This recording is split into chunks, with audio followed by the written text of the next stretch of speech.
Meus irmãos, quem vai ministrar para nós hoje à noite é um amado pastor já conhecido da nossa igreja, já ministrou para nós outras vezes aqui, e é sempre um privilégio, sempre uma honra, sempre um prazer muito grande do meu coração tê-lo aqui comigo.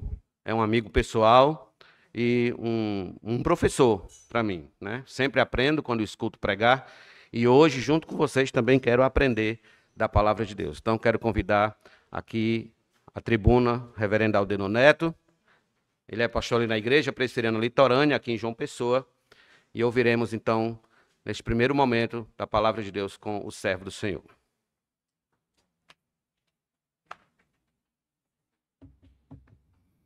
A graça e a paz do Senhor Jesus Cristo a todos vocês, meus irmãos. Olha, para mim é sempre uma grande honra poder retornar a essa igreja, poder retornar a esse púlpito, porque como o pastor David bem colocou para os irmãos, né, nós nos conhecemos já há bastante tempo, nos conhecemos e fomos colegas de seminário e somos amigos, além de irmãos em Cristo. E tudo isso, irmãos, pela graça maravilhosa do nosso Deus. Ele me convidou para essa conferência e o tema mexe muito comigo, porque eu sou um admirador dos puritanos e os irmãos hoje vão entender a razão disso. Tá certo? Vamos abrir a palavra de Deus no Salmo 19, meus irmãos. Salmo 19.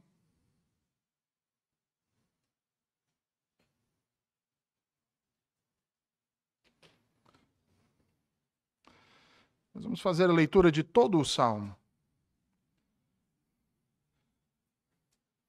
Assim diz o Senhor. Os céus proclamam a glória de Deus e o firmamento anuncia as obras de suas mãos. Um dia discursa a outro, e uma noite revela conhecimento a outra noite.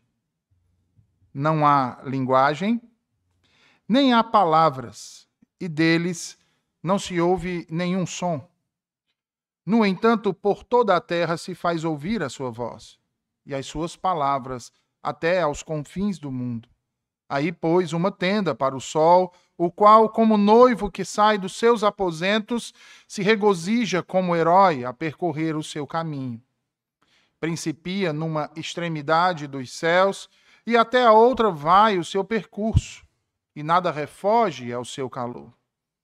A lei do Senhor é perfeita e restaura a alma. O testemunho do Senhor é fiel e dá sabedoria aos simples. Os preceitos do Senhor são retos e alegram o coração. O mandamento do Senhor é puro e ilumina os olhos. O temor do Senhor é límpido e permanece para sempre. Os juízos do Senhor são verdadeiros e todos igualmente justos. São mais desejáveis do que o ouro, mais do que muito ouro depurado, e são mais doces do que o mel e o destilar dos favos. Além disso, por eles se admoesta o teu servo, em os guardar a grande recompensa. Quem há que possa discernir as próprias faltas? Absolve-me das que me são ocultas. Também da soberba guarda o teu servo, que ela não me domine. Então serei irrepreensível e ficarei livre de grande transgressão. As palavras dos meus lábios e o meditar do meu coração sejam agradáveis na tua presença, Senhor, rocha minha e redentor meu. Amém. Vamos orar. Senhor Deus, nós te bendizemos por essa noite em que o Senhor nos dá a condição de aprendermos mais as razões que levaram o salmista, Senhor, a escrever estas palavras, para que o teu povo, ao longo dos séculos, compreendesse como é maravilhoso a forma que tu te revelas a nós, Senhor. Não apenas de um modo geral, através daquilo que foi criado como obra das tuas mãos, Senhor, inclusive nós mesmos, mas também aquela revelação, Senhor, especial que tu concedeu aos homens, para que estes tenham vida, que conheçam de ti, Senhor, que saibam quem tu és e conheçam a tua vontade, se convertam dos seus pecados e voltem-se para o único mediador entre Deus e os homens, nosso Salvador Jesus Cristo. Em nome de quem te oramos, Senhor, essa noite, te pedindo que nos ilumine através do teu Santo Espírito e nos abençoe com o conhecimento. E que esse conhecimento se transforme em sabedoria para a tua glória, no nome de Jesus. Amém. Meus irmãos, no dia 31 de outubro de 1517, o monge agostiniano e professor alemão Martinho Lutero afixou nas portas do castelo de Wittenberg um conjunto de 95 proposições acadêmicas em latim, as conhecidas 95 teses, criticando uma série de condutas e dogmas da Igreja de Roma. E dentre estas condutas e dogmas estavam ali a cobrança de indulgências, a autoridade papal, a prática da penitência, questões doutrinárias como o purgatório, a doutrina da justificação, dentre outros demais assuntos.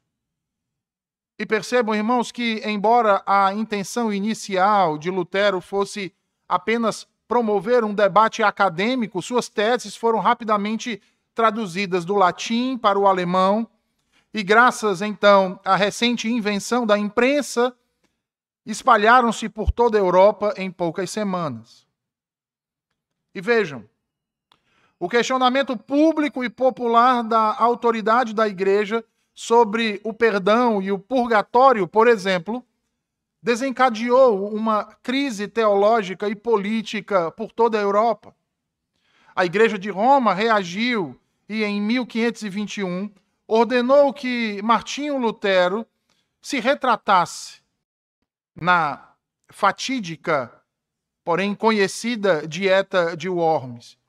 Porém, o monge manteve-se firme em suas convicções e recusou-se a fazê-lo com a histórica e célebre resposta: a não ser que eu seja convencido, disse Lutero, pelo testemunho das Escrituras, ou pela razão evidente, pois não confio nem no Papa, nem nos concílios, uma vez que é sabido que eles frequentemente erraram e se contradisseram, sinto-me ligado às Escrituras que citei e minha consciência está cativa à palavra de Deus. Não posso e não vou me retratar de nada, pois não é seguro nem correto agir contra a consciência. Que Deus me ajude. Amém. Percebam, irmãos, que a Igreja Romana, a partir dessa resposta de Martinho Lutero, o acusou de heresia e em seguida o excomungou. Mas apesar disso, o movimento avançava. Na Alemanha, não apenas as suas teses e livros se propagavam, mas as próprias Escrituras, traduzidas para o idioma comum do povo, passou a fazer parte do cotidiano de muitos lares. Não tardou e o movimento se espalhou por toda a Europa, Suíça, França, Holanda e principalmente a Inglaterra. Por toda a Europa circulavam as teses de Lutero, seus escritos e princípios, as suas traduções das Escrituras, e à medida que avançavam, outros monges, outros professores, outros padres, outros bispos reconheciam a legitimidade de suas críticas e a necessidade premente de uma reforma na religião cristã a partir de 5 princípios fundamentais. Primeiro, somente a Escritura, porque a Bíblia é a única fonte infalível da autoridade religiosa. Segundo, somente a fé, porque a salvação é alcançada unicamente pela fé em Cristo, não por obras ou méritos humanos. Terceiro, somente a graça, A salvação é um dom imerecido de Deus, alcançado pela graça e não por pagamento ou esforço. Quarto, somente Cristo é o único mediador entre Deus e os homens. Quinto, somente a Deus a glória. Toda a vida humana deve ser vivida para a glória de Deus.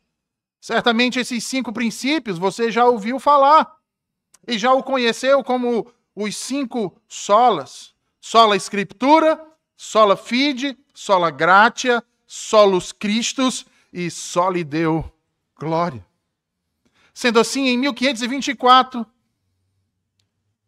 um determinado erudito inglês chamado William Tyndale, mestre de Oxford em teologia e em línguas clássicas como o grego e o latim, além do hebraico, bem como o francês, o alemão, o italiano e o espanhol, desafiando as leis de seu tempo e de seu próprio país, se propôs então a traduzir as escrituras para a língua inglesa. Gloucestershire, ao conversar com os principais clérigos da cidade sobre as escrituras, Tyndale fica horrorizado. Eu poderia utilizar uma palavra ainda mais direta, ele ficou escandalizado ao constatar que os principais líderes religiosos da sua cidade eram ignorantes quanto às Escrituras. E ao perceber aquilo, ele então olha para eles e diz: se Deus poupar a minha vida, em poucos anos eu farei com que até mesmo um menino que passa o dia manejando um arado saiba mais das Escrituras do que qualquer um dos senhores que hoje estão aqui. E após aquele episódio, então, Tyndale passou a ser caçado impiedosamente por tão somente se propor a traduzir as Escrituras, tendo que inclusive deixar a Inglaterra. Após ser traído em Vilvoorde, uma cidade próxima à cidade de Bruxelas, nos chamados Países Baixos, foi preso e posteriormente condenado à morte por estrangulamento e fogo no ano de 1536. Todavia, irmãos, ele conseguiu traduzir o Novo Testamento todo. Os 5 primeiros livros do Antigo Testamento, o Pentateuco e o livro de Jonas, para a língua inglesa. Além de outros escritos e tratados teológicos, como, por exemplo, um tratado sobre a justificação pela fé somente. De modo que esse homem foi reconhecido não apenas como um herói da reforma, mas como também um mártir da fé cristã. Tyndale, irmãos, é considerado um dos primeiros puritanos. E por que ele é considerado como um dos primeiros puritanos? Exatamente por uma das marcas mais distintivas daquele movimento: o amor pelas Escrituras. Ele e seu amigo, Miles Coverdale, um ex-frade e sócio de Tyndale, que depois de sua morte foi se refugiar na cidade de Genebra.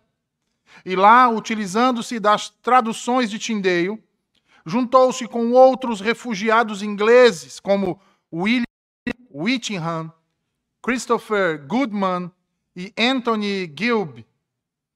Eles deram continuidade ao trabalho de tradução da Bíblia e o concluíram com aquela que ficou conhecida como a Bíblia de Genebra, uma das preferidas Bíblias pelos puritanos ingleses. As traduções de Tyndale, irmãos, ainda seriam aproveitadas anos depois naquela que ficou conhecida como Bíblia King James. Dessa forma, à medida que a reforma avançava por todo o continente europeu, mais e mais Bíblias iam sendo traduzidas, livros e tratados teológicos iam sendo produzidos, publicados e distribuídos, porém não mais apenas de Martinho Lutero, mas de muitos outros e de vários lugares e regiões, principalmente os que vinham de Genebra, escritos pelo então reformador de Genebra, João Calvino.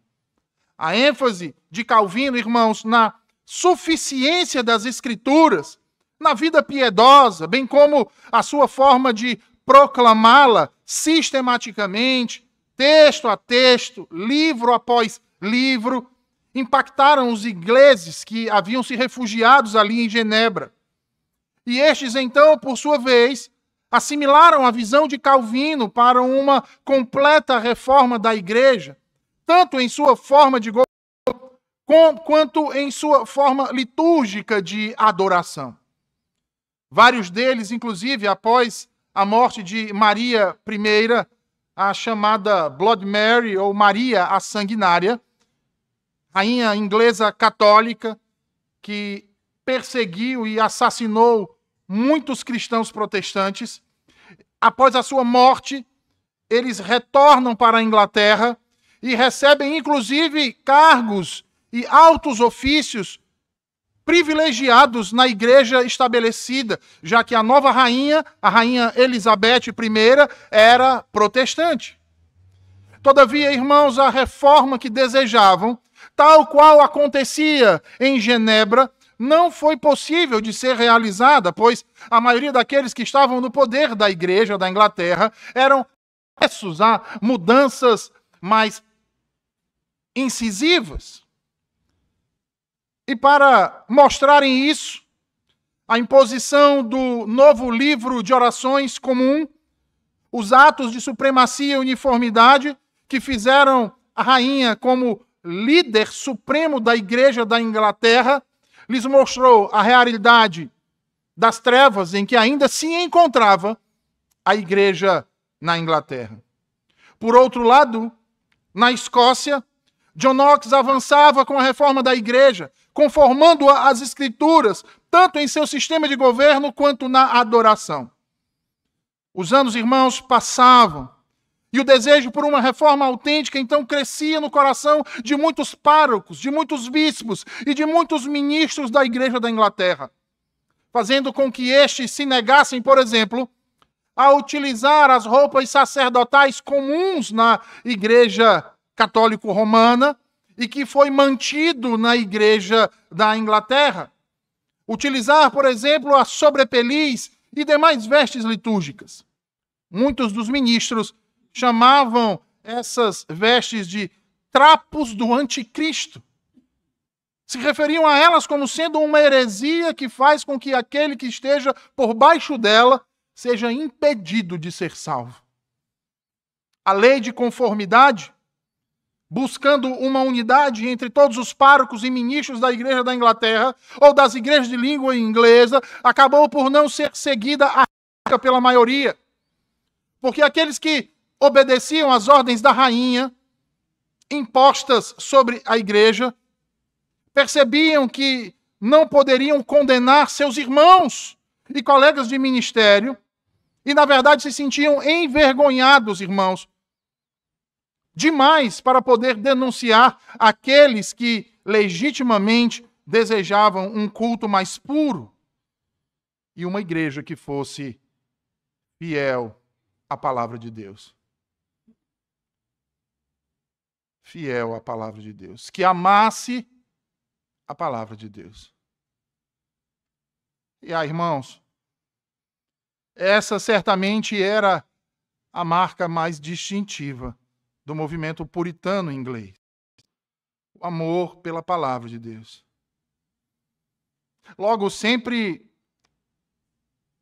que se fala dos puritanos, e aqui é preciso fazer esse parênteses, sempre que se fala dos puritanos, a maioria das pessoas tem uma visão distorcida deles. Infelizmente, o termo e o próprio movimento, ainda em nossos dias, é visto negativamente, é sempre associado como um tipo de farisaísmo ou de hipocrisia. Ora, irmãos, não é difícil vermos muitos ainda hoje chamando aqueles que amam os puritanos e que admiram a herança teológica que esses nos legaram e testemunho de vida como fanáticos religiosos, ultrapassados, extremistas misóginos e outras aberrações mais. E aqui, irmãos, eu não quero negar que houveram pessoas que agiram assim. Porém, não se pode restringir todo o movimento a estes. Muito pelo contrário.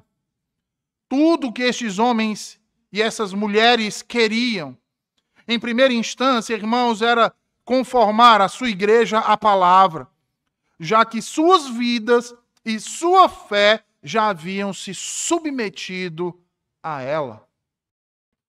Assim como o salmista, irmãos, eles criam que as Escrituras eram perfeitas. Elas eram um vívido testemunho do Senhor. Elas refrigeravam a alma, como nós lemos hoje aqui no início deste estudo. Elas alegravam o coração. Elas davam sabedoria aos simples. Elas iluminavam os nossos olhos. Elas eram a mais excelente e maravilhosa revelação de Deus. Tanto eram que o puritano Thomas Watson dizia que a cada linha das Escrituras, após ser lida, se ouvia Deus falando diretamente a nós. Daí a sua excelência, irmãos, daí a sua primazia e a razão que a elevava a permear cada aspecto da vida humana, da adoração pública, a vida familiar, da ética, à cultura, do trabalho, à educação. Todas as esferas da vida eram vividas a partir da revelação de Deus nas Sagradas Escrituras. Nos primeiros versículos do Salmo 19, que lemos ainda há pouco, o salmista fala acerca da revelação geral ou natural de Deus às suas criaturas. Os puritanos reconheciam a importância dessa revelação, meus irmãos. John Owen, outro puritano, dizia que a glória de Deus nos céus e na terra, manifestada nas obras de sua criação e providência, é inegável. De modo que essa revelação ou essa manifestação é suficiente para tornar os homens indesculpáveis, pois é bastante clara e poderosa para persuadir a mente de que existe um ser eterno, infinito e onipotente que criou e governa todas as coisas. Todas as coisas. Um outro puritano chamado Stephen Charnock dizia que a lei de Deus é escrita na natureza e no coração de cada homem. Há algo que testifica de Deus e de um poder mais alto do que o dele. A criação e a providência testificam da existência e do poder de Deus. A consciência testifica de sua justiça e soberania. Sendo assim, nós podemos dizer que eles viam a suficiência da revelação natural na condenação do homem, assim como viam também a sua insuficiência para salvá-lo. Pois ainda que a luz da natureza, irmãos, e as obras da criação e da providência de tal maneira manifestem a bondade, a sabedoria, o poder de Deus, de modo que os homens ficam inexcusáveis, como declarou John Owen, contudo, não são suficientes para dar aquele conhecimento de Deus e da sua vontade que são necessários para a salvação. A salvação. Por isso, irmãos, foi o Senhor servido em diversos tempos e de diferentes modos revelar-se de um modo especial para declarar à sua igreja, ao seu povo, a sua vontade. Mas não apenas isso. Após isso, para melhor preservação e propagação dessa verdade, para o mais seguro estabelecimento e conforto da sua igreja, contra a corrupção da carne, a malícia de Satanás e a vileza do mundo, foi igualmente servido em fazer escrever toda esta revelação, irmãos. essa revelação que você está com ela agora aberta aí. Toda esta revelação. Por milhares e milhares de anos, Deus revelou e preservou para que todos nós que hoje estamos aqui pudéssemos ter o mesmo acesso que estes de quem estamos falando aqui também tiveram. E enxergassem o mesmo Deus, o único Deus, e a sua graça salvadora através da palavra de seu unigênito Filho. É por isso, irmãos, que ela é indispensável para o homem. Ora, irmãos, que revelação especial é esta,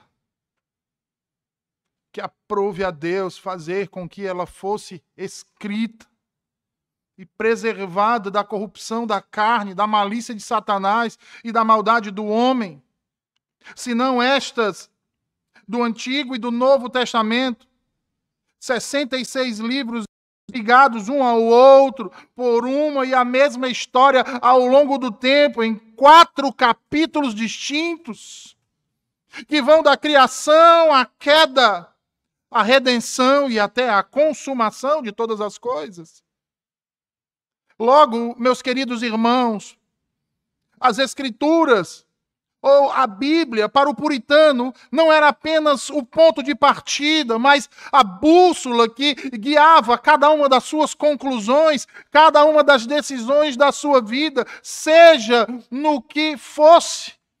Seja uma decisão a ser tomada em família, seja uma decisão a ser tomada no trabalho, seja uma decisão a ser tomada nos negócios, no lazer, na política, em todas as esferas que circundam a nossa vida, tudo era resolvido a partir do conselho de Deus. Tudo era subordinado à vontade de Deus, revelada aonde, irmãos? Nas Sagradas Escrituras. Percebam então que, enquanto a Reforma Protestante enfatizou aquilo que o pastor David até citou aqui no início, o sola scriptura, ou seja, destacou a sua importância e a sua autoridade, e a gente vai falar um pouco mais sobre isso amanhã, os puritanos o priorizaram. Ou seja, eles executaram, eles colocaram em prática. O princípio do sola escritura, ou somente a escritura, foi levado pelos puritanos à sua aplicação mais estrita, irmãos. Mas, ao mesmo tempo, mais abrangente. Eu não estou me contradizendo e nem estou entrando num paradoxo aqui. Eu vou explicar para os irmãos por que eu estou dizendo isso. Estrita naquilo que diz respeito, por exemplo, à sua autoridade final. A autoridade das Escrituras não dependia do testemunho de qualquer igreja, concílio, e muito menos de qualquer homem, mas unicamente de Deus, que é o seu autor. Seu autor. O que a Bíblia dizia, Deus dizia. Sobre isso, John Owen destacou: os que têm a Escritura como regra de sua fé e prática, mesmo que todos os concílios e tradições dos homens falhem ou os contradigam, eles permanecem firmes e inabaláveis. A palavra de Deus é superior a todos os pensamentos, invenções ou decretos humanos. Invenções ou decretos humanos. Em segundo lugar, falando ainda das razões deles terem aplicado a Escritura estritamente, por causa da sua inerrância e infalibilidade. Eles acreditaram que uma vez que a Bíblia é palavra de Deus, ela é totalmente verdadeira e sem erro em tudo aquilo que ela afirma. Quer seja sobre salvação, quer seja sobre história, quer seja sobre ciência ou ética. Tudo o que ela afirma, e aqui nós temos que ser cautelosos com isso. É claro que a Bíblia não estava, os autores, o Espírito Santo não estava intencionando explicar o que era um átomo. Mas a Bíblia fala de ciência, principalmente quando fala da criação. O puritano Richard Sibbes, se eu não me engano, Batista, escreveu: a Escritura é a nossa única autoridade infalível em todas as coisas, quer pertençam à fé ou aos costumes. Deixa eu trazer uma aplicação para vocês aqui, irmãos. Muitos de nós passam por muitos problemas nessa vida. Muitos de nós enfrentam situações complicadas mesmo. Momentos que requerem uma decisão nossa, e é uma decisão importante, e que muitas vezes a gente recua e para pensar. Mas, infelizmente, dificilmente, quando a gente recua e para pensar, a gente procura tomar nossa decisão observando aquilo que a Escritura nos diz.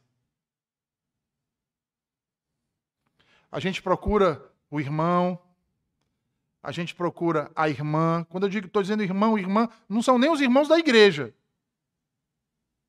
A gente procura falar com o pai, com a mãe, com o chefe no trabalho, com o vizinho, com a vizinha. A gente escuta o que a televisão diz, o que as redes sociais estão tratando. E vai junto com a boiada. Está todo mundo fazendo assim, então eu vou fazer também. Os puritanos não faziam isso. Percebem agora por que eles eram perseguidos? Percebem agora por que os outros olhavam para eles como estranhos? Quando no domingo de manhã, ao invés de irem para o campo jogar cricket, eles iam para a igreja com a sua família. E quem morava no campo andava quilômetros para chegar até a igreja, todo domingo, sem reclamar, sem murmurar, mas com uma alegria indizível. Então, Richard Sibbes diz que a Escritura é a nossa única autoridade infalível em todas as coisas, quer pertençam à fé ou aos costumes. À fé ou aos costumes. Ah, pastor, então o senhor está querendo dizer que, já que as mulheres na Bíblia não podiam se maquiar, nós não podemos. Não estou dizendo isso. Porque a Bíblia não diz princípios. Qual é o princípio para um homem e uma mulher se vestir? Modéstia. Mas qual é o princípio que o mundo coloca? Sensualidade. Duas coisas opostas. Entendem, irmãos? Nós falamos daquilo que para eles tinha que ser estrito no tocante ao solo escritura. Mas e o que era relacionado ao abrangente? Bem, o abrangente estava ligado à suficiência do conteúdo das escrituras. Como assim? Ora, os puritanos entendiam que a Bíblia contém tudo o que é necessário para que a humanidade viva. E qual é o fim último de cada homem que foi criado por Deus? Glorificar o seu Deus. Então, a Bíblia contém tudo o que é necessário para que qualquer pessoa viva de modo a glorificar a Deus e alcançar a salvação. De modo que não havia necessidade de revelações extra-bíblicas. Entendem, irmãos? Que hoje tem muita gente, muito crente por aí, subindo monte, descendo monte, indo para a caverna, saindo da caverna, atravessando o rio, atrás de novas revelações. Os puritanos não precisavam disso, porque eles sabiam que todo o conselho de Deus havia sido revelado a nós aonde? Nas Escrituras do Antigo e do Novo Testamento. Na palavra.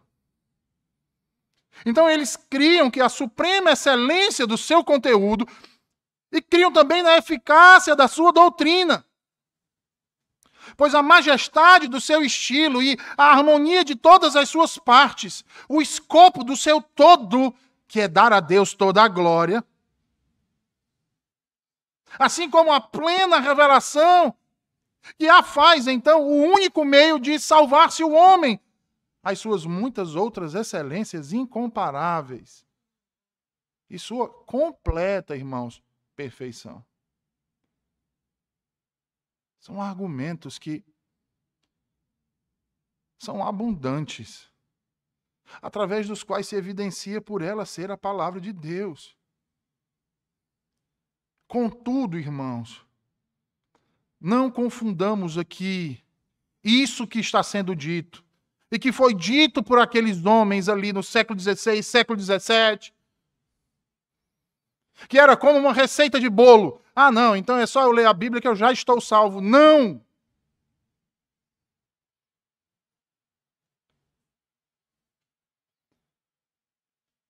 Porque mesmo sendo a Bíblia suficiente para isso, a nossa plena persuasão, irmãos, e certeza infalível de que a Bíblia é a palavra de Deus e ela é verdade, tem que vir do Senhor, porque caso contrário, nós vamos colocá-la em xeque. Nós vamos duvidar. Por conta de nossa velha natureza pecaminosa, a gente vai ler determinadas coisas que vão nos confrontar e é mais fácil para nós fazer o que todo mundo está fazendo. É mais fácil para nós atendermos aos desejos do nosso coração, mesmo a Bíblia dizendo que é pecado. Então a gente vai sempre arranjar uma desculpa. Ah, porque isso aqui é uma questão cultural, isso aqui é uma questão para aquela época, não se aplica mais hoje. Por isso que eles entendiam também, irmãos, que a nossa plena persuasão e certeza da sua infalível verdade e divina autoridade provém da operação interna do Espírito Santo, que faz com que então a palavra testifique aos nossos corações.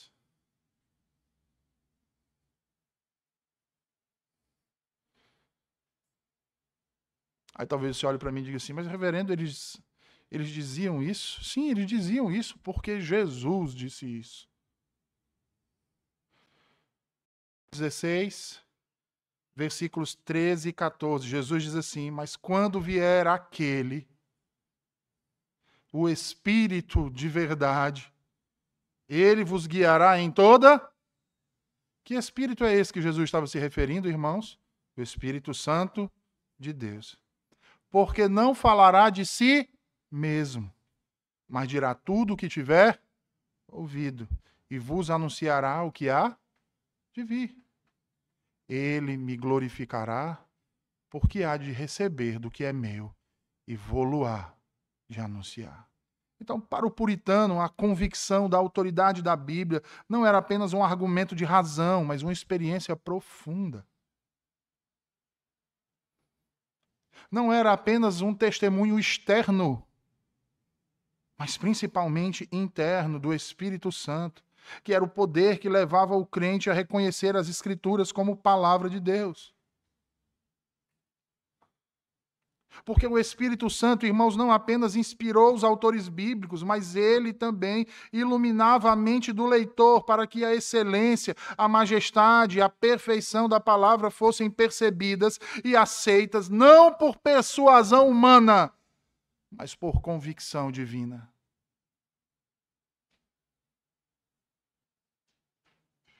E é por isso, então, que nós não podemos deixar de falar da influência da Escritura na espiritualidade puritana.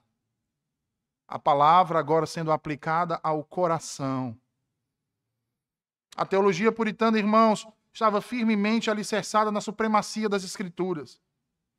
Porém, esta nunca permanecia fria, nunca era um assunto puramente acadêmico. O segundo grande impacto da sua visão da Bíblia residiu exatamente neste ponto, na transformação da vida interior e da devoção pessoal. O que podemos chamar hoje aqui de espiritualidade. E se tem uma coisa que muitas igrejas hoje têm necessitado, é de exercer espiritualidade.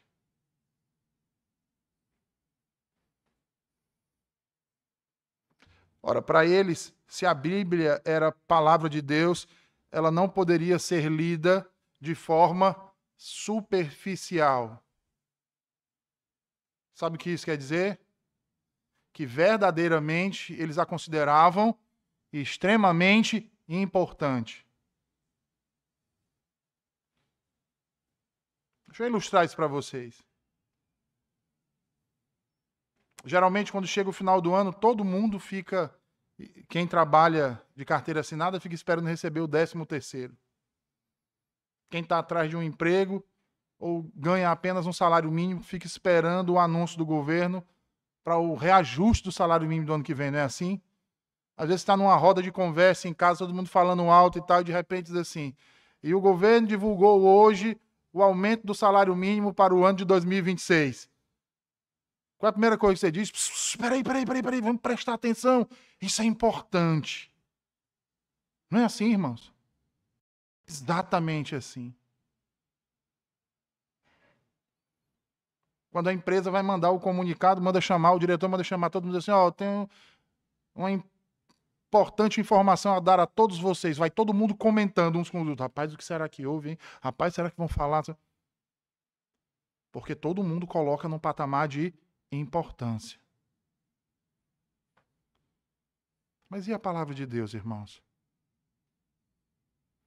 Que se é de Deus, é mais importante do que qualquer outra palavra. Nós temos feito o mesmo.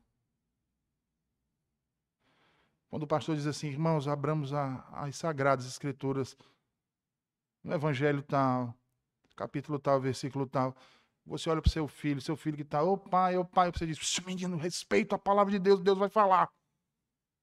É assim que você faz? Você mesmo se concentra naquilo que vai ser dito. Isso é dizer que crê e pegar aquilo que você diz que crê, irmãos, e viver. Entendem? Esses homens faziam isso. Se a Bíblia era a palavra de Deus, é um silogismo básico. Ora, eles pensavam, ela não pode ser lida de modo superficial. Nós temos o dever, antes do prazer, de diariamente fazer o nosso devocional. Mas quer que eu diga? Tem muita gente que faz apenas para dar satisfação ao marido ou à esposa. Lê o texto superficialmente. Termina de ler, você pergunta assim, foi que tu leu? Ah, não sei, peraí.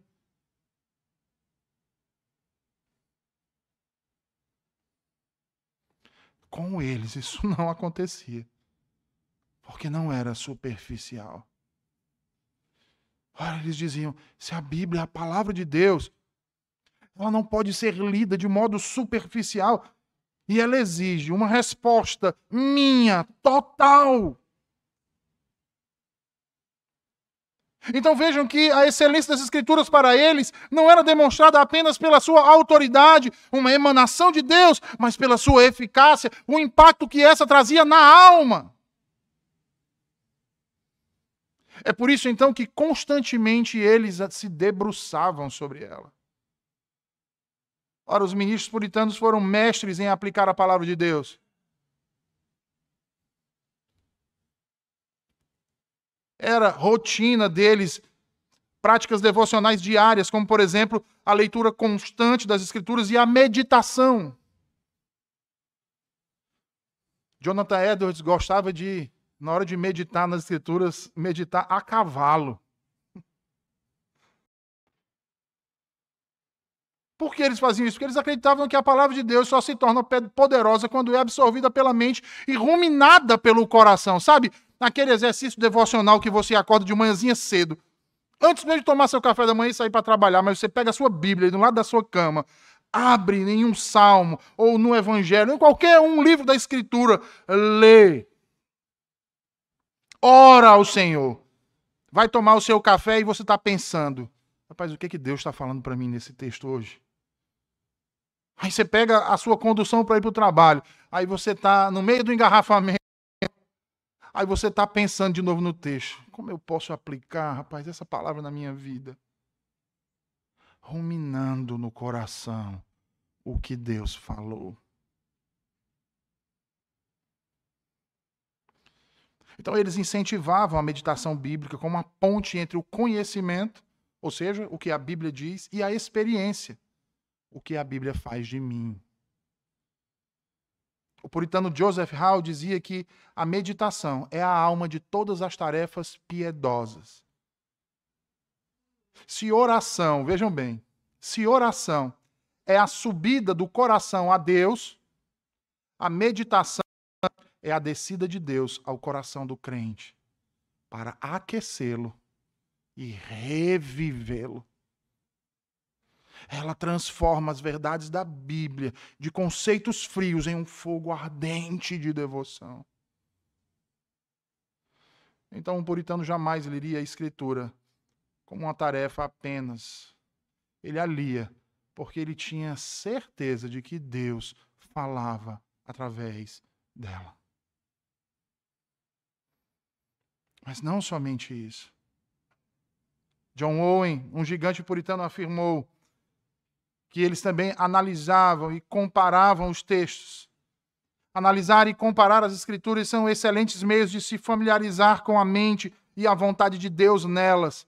Você já parou para pensar que em vários textos das Escrituras, desde o Éden até o livro de Apocalipse, há expressões que se repetem em toda a história da redenção? Você já parou, você que... E eu espero que todos aqui façam isso. Leiam a Bíblia todo o ano, ela toda, de Gênesis a Apocalipse. Você já prestou atenção que há expressões que se repetem em toda a Escritura?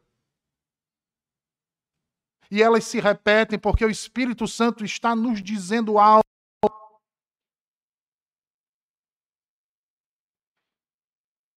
Eles chegavam a essas conclusões fazendo isso, irmãos, analisando e comparando textos.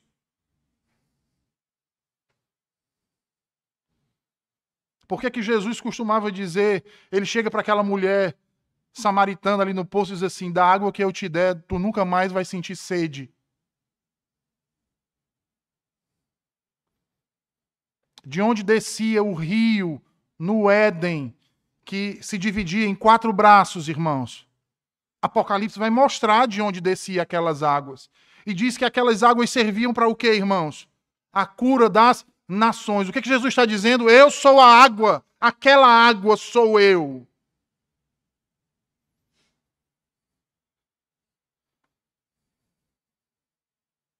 Exercício de comparação e análise. Mas para isso você precisa ler, você precisa meditar e você precisa observar com seriedade, dando importância à importância que a Bíblia tem.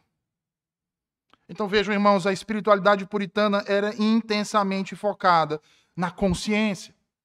A Bíblia fornecia a base para examinar a si mesmo, confessar o pecado e buscar santidade. Assim, eles buscavam cada dia mais se unir a Cristo. E a palavra era o principal meio de cultivar esse relacionamento. Logo, em suma, para o puritano, a Bíblia era a palavra que julga, revelando o pecado e a necessidade de arrependimento. A Bíblia era a palavra que salva, apontando para Cristo como centro de todas as promessas. A Bíblia era a palavra que santifica, oferecendo a direção e o poder para uma vida de obediência, na que não temos força, Deus se faz forte por nós. Naquilo que não temos coragem, Deus nos enche de coragem. Em tudo aquilo que nos falta, o Senhor nos completa. Logo, a excelência das Escrituras era, portanto, vista e sentida no poder transformador que ela exercia sobre a vida do crente. Um poder que levava a uma alegria e uma boa consciência capaz o suficiente para transformar e moldar uma cultura. E por fim, irmãos, como último tópico dessa noite, eu quero concluir falando a respeito da influência da Escritura na cultura puritana, o púlpito e o lar transformados. Vejam, se os puritanos eram profundos teologicamente, intensos espiritualmente, isso se deveu exatamente pela crença na supremacia das Escrituras, na suficiência das Escrituras. O passo final e mais visível dessa convicção foi a sua influência transformadora sobre a cultura, manifestada principalmente em 2 centros de poder: o púlpito e o lar, a casa de vocês. Os puritanos, eles tinham uma visão holística. A palavra de Deus não se limitava a isso, mas deveria permear todas as esferas da vida, elevando a sociedade a um padrão de piedade e ordem. Porque Deus, quando cria o mundo, Ele cria o mundo todo com ordem. Por isso que o apóstolo Paulo, quando repreende os coríntios, ele diz o quê? Que o culto tem que ser ordeiro, não pode ser uma bagunça. O nosso Deus não é um Deus de desordem. O nosso Deus é um Deus de ordem. Então não basta eu ter a minha vida correta somente aqui, irmãos. Eu preciso que o que eu ouço a partir deste púlpito seja vivido na minha casa. Nós falamos que queremos... Qual crente não quer poder dizer que a nossa nação teme ao Senhor? Toda nação cristã quer isso. Nós, como crentes no Senhor Jesus, cremos nisso. Mas a transformação do nosso país não vai vir, irmãos, por meio de um determinado político. Não façamos de pessoas Cristos, porque eles não são. A verdadeira transformação vai a partir daqui, irmãos. Porque é através da palavra de Deus que o coração dos homens é transformado. O seu coração, o coração da sua esposa, o coração dos seus filhos. Os políticos que hoje estão aí, outrora sentaram em bancos de igreja, mas não observaram a palavra de Deus dessa forma. Logo, quando assumiram as suas vidas, a primeira coisa que fizeram foi separar a Bíblia para 4 paredes num domingo dentro da igreja. E o coração do homem para governar todas as outras coisas. Ora, do púlpito corria o rio de águas vivas. A disposição bíblica como fonte de vida. O púlpito era a comunidade, era o coração da comunidade puritana, e o método de pregação refletia diretamente a crença na excelência das Escrituras. Você já parou para perguntar por que o púlpito aqui na igreja de vocês está no centro? É para mostrar para qualquer um que entre daquelas portas para cá que o centro dessa igreja é a palavra de Deus. Você sabe por que ela está um pouco mais acima? Porque Deus fala diretamente do seu trono, através da sua palavra, para o seu povo. Não achem, irmãos, que é só uma questão de gosto do pastor. É porque tem significado.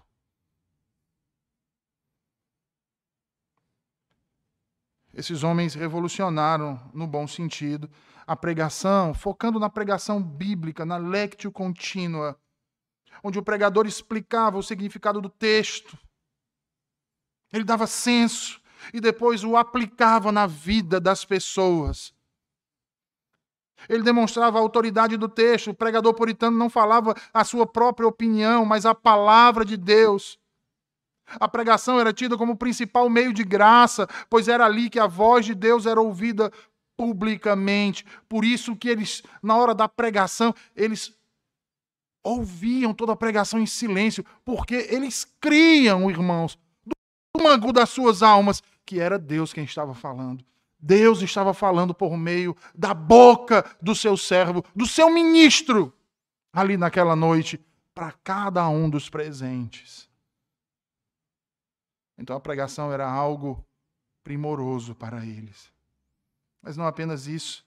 Eles enfatizavam também a consciência, porque os pregadores usavam a palavra para sondar a alma, confortar o aflito, repreender o pecado e exortar os irmãos à santidade. O objetivo nunca foi informar a mente apenas, mas mover a vontade e transformar a vida de quem as ouvia. De modo que, ao sair daqui, a sua vida e, portanto, a sua casa se transformasse num pequeno santuário. A supremacia das Escrituras, irmãos, elevou a importância da vida familiar. O lar puritano era visto como um pequeno santuário, uma pequena igreja, melhor dizendo, onde a liderança espiritual era exercida com diligência. Culto doméstico. Ali o pai, o chefe da família, conduzia diariamente o culto doméstico, chamava seus filhos à mesa, sua esposa, ali liam as Sagradas Escrituras, cantavam os salmos, louvavam ao Senhor, meditavam nas Escrituras, oravam.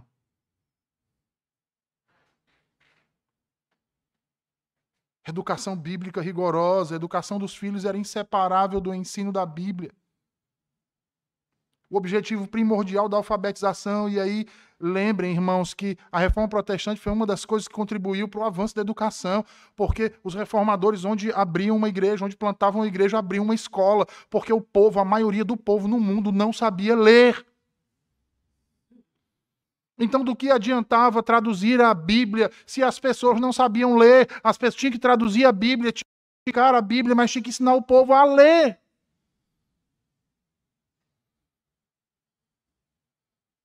A ler e entender. Não era apenas decodificar os signos linguísticos. Era compreender o que estava sendo dito. Nós vivemos em um tempo em que mais de 90% das pessoas são analfabetos funcionais. Sabe o que é isso, irmãos? Você pede para eles lerem um parágrafo de um texto. Eles até leem, mas eles não entendem o que está sendo dito. Outros nem conseguem ler direito, têm dificuldade.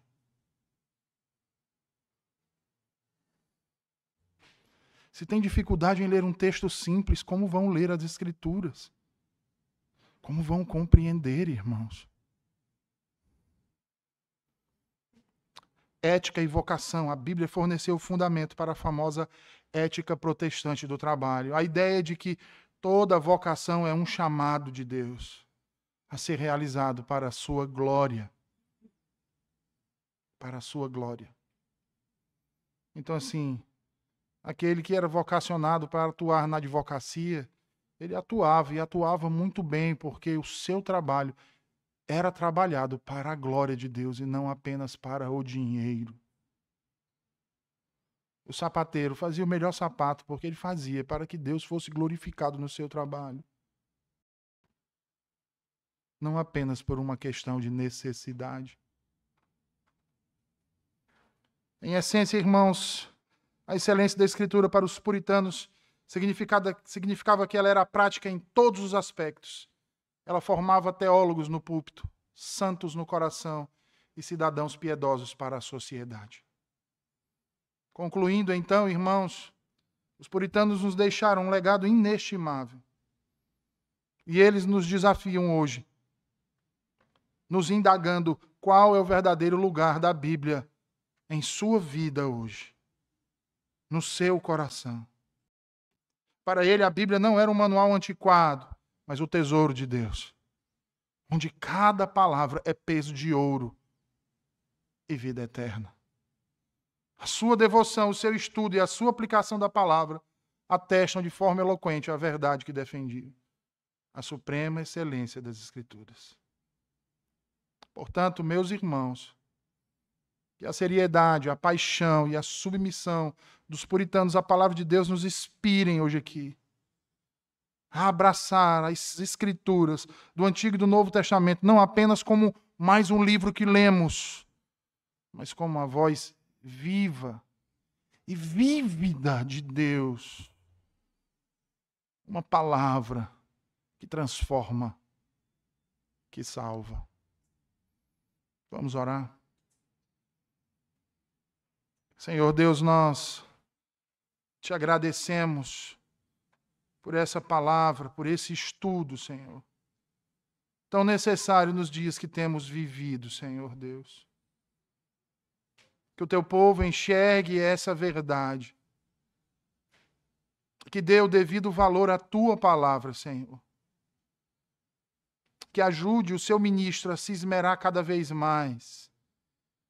E que cada família hoje saia daqui, Senhor Deus, com o desejo genuíno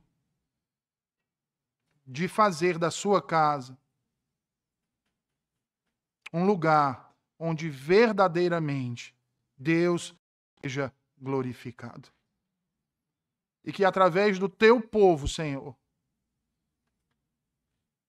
mediante a tua palavra e a ação do teu Santo Espírito no coração de cada um deles, possam testemunhar da verdade, do amor e do poder da tua palavra.